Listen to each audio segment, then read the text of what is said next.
A female federal prison guard in court today charged with having an illegal affair with an inmate. That inmate, a convicted cop killer. She's now pregnant and she faces more than a dozen years behind bars. Eyewitness News reporter NJ Burkett was in court and joins us live from downtown Brooklyn with more. NJ? In a federal court downtown Brooklyn where Nancy Gonzalez has just been released on bond. This was the scene here about 15 minutes ago. I want to show you the videotape.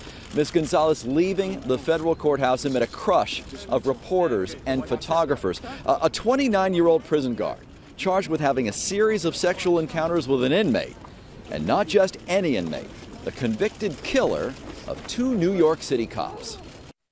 Ronell Wilson was arrested in 2003 for murdering 2 New York City detectives in cold blood on Staten Island and is serving a life sentence in the Metropolitan Detention Center in Brooklyn, where Nancy Gonzalez worked the 4 to midnight shift.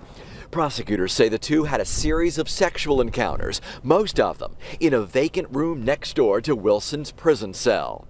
The alleged relationship went on for more than 4 months, and investigators believe she is now 8 months pregnant with Wilson's child.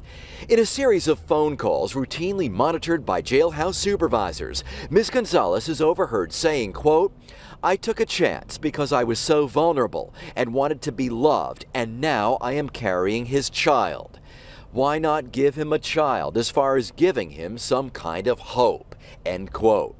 But Ronell Wilson's crime was so heinous, the U.S. Justice Department may seek the federal death penalty. He climbed into the back of an unmarked car and shot 2 undercover detectives, James Nemerin and Rodney Andrews, point blank in the head. In one of her phone calls, Nancy Gonzalez seemed to struggle with her conscience. "How am I going to explain this to this little boy? Mommy was in the military. Mommy was a CO. Mommy got wrapped up with a person who took lives. So how do you explain that?" End quote. Nancy Gonzalez said nothing as she left the courthouse. If she's convicted of all of this, she could face up to 15 years in federal prison. Her attorney, Anthony Rico, spoke to reporters just a few minutes ago and acknowledged that the charges are serious, but said it is not necessarily what it seems. Tonight in downtown Brooklyn, NJ Burkett, Channel 7 Eyewitness News.